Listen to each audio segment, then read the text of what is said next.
The Adventures of the Hercules Detective Agency. The Hercules Detective Agency had been open for business for some time now. Word had gotten about. Hercules had solved many a problem.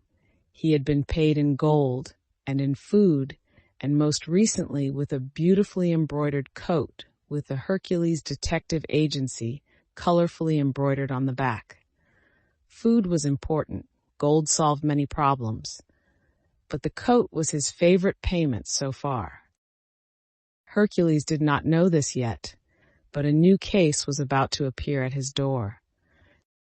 It all started when a god, dressed as an ordinary farmer, an exhausted farmer at that, covered in dust, wandered into a tiny village. He was taking a break. To be more accurate, he was hiding. His wife was very pregnant and very cranky. He had decided to take a walk, but did not wish to be bothered or recognized as a god. Thus, the dusty disguise. "You look like you could use a drink," a man surprised him. He had not seen the man standing by a well. He was that tired. "Pardon me," blinked the god. "Taste this." The well watcher dropped a bucket into the well with a splash. He grunted as he pulled up the heavy bucket, now filled what looked like ordinary well water, a little green, a little dirty. The god did not wish to be rude. He tried the water. To his surprise, it was cold and sweet and tasty for water. "Are all your wells like this?" the god wanted to know. "Only this one. Our other well is the one everyone uses all the time, but this water is special. We take turns guarding this wonderful water. It was my turn today to guard the well." "I see," mused the god. "My wife is pregnant and cranky, very cranky.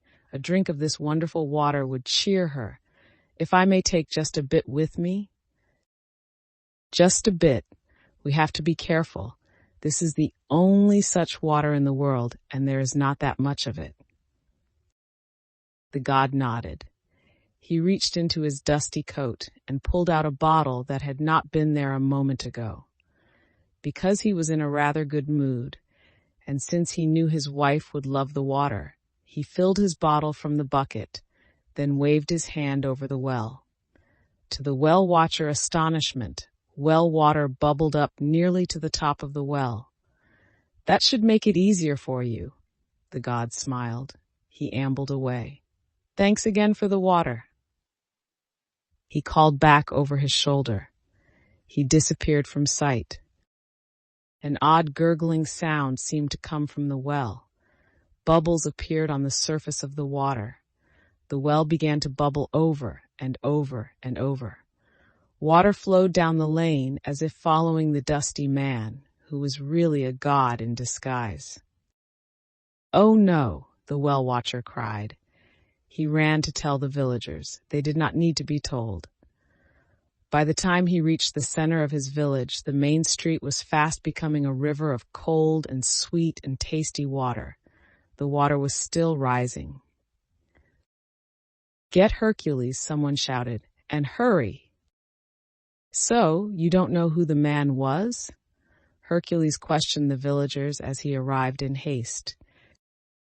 He was dusty and dirty, and looked like he could use a drink, and said his wife was pregnant, cried the well watcher. "He had a bottle. He filled it up. He took it with him when he left. That's all I know." From all sides, the villagers gasped and yelled, "That's against the rules. This water is strictly for the village. How could you be so stupid? He'll tell everyone." Hercules held up his hand. "Stop, all of you. Stop. You are yelling at a man for having a kind heart. Shame on you. Now shush a bit and let me think." Hercules thought about all the gods he knew. Dusty farmer, possible shapeshifter, pregnant wife, thoughtless. One god came to mind. "Dionysus," he mused. "It might be Dionysus." Hercules tracked down the god of wine, vegetation, and comedy. "Dionysus," Hercules asked with a sigh, "did you by any chance enchant a well recently?" "Isn't it delicious?" Dionysus laughed. Ariadne loved it. I knew she would. I have to go back and get more. Ariadne, Dionysus's wife, was the Princess Ariadne, daughter of the king of Crete. Theirs was a true love story if you want to read about Dionysus and Ariadne and how they met. Hercules winced.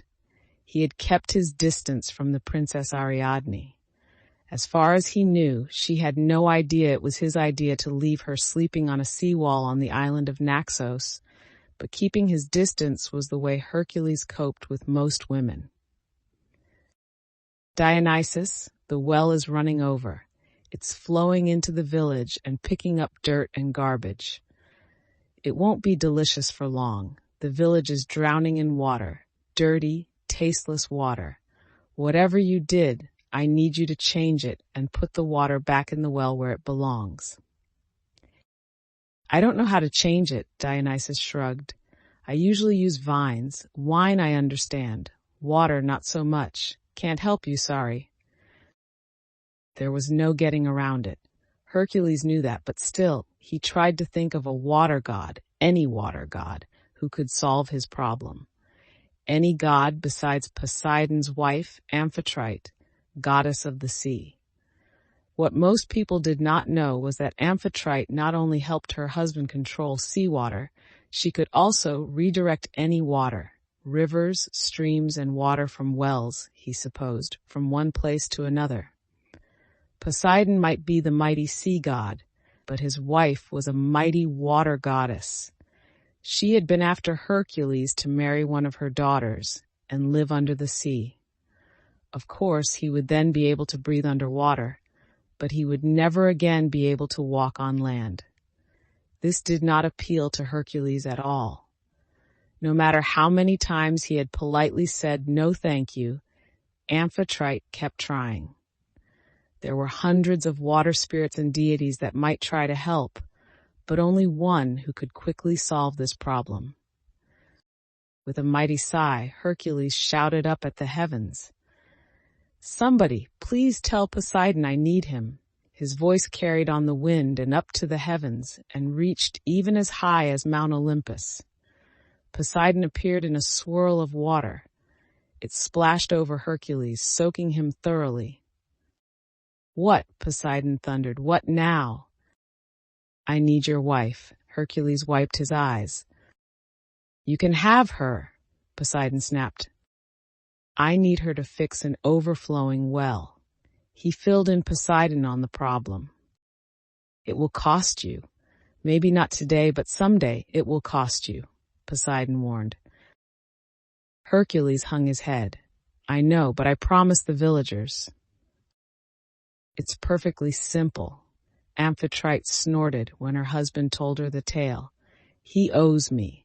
Be sure and tell him that," and whispered a spell.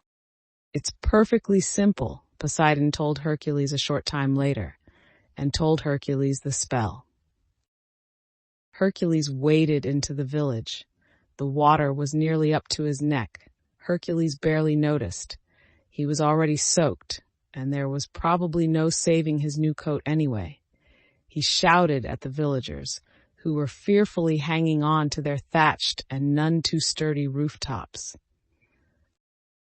"Turns out it's perfectly simple," Hercules shouted reassuringly. He cast the spell. The water hesitated a moment, then retreated until finally all of the water had entered the well. Unfortunately, when the bucket was raised, the villagers discovered their precious water no longer tasted like drinking water. Just the same, the cheers were deafening. "Hire Hercules," they chanted. "No problem too big or too small." The villagers quickly lined up, nearly as far as the eye could see, eager for their turn to taste the new well water, water that had become clean, cold, tasty wine, compliments of the wine god Dionysus. With a wave goodbye to the grateful villagers, Hercules returned home. He hung his coat up to dry and filed the case as the case of the enchanted well.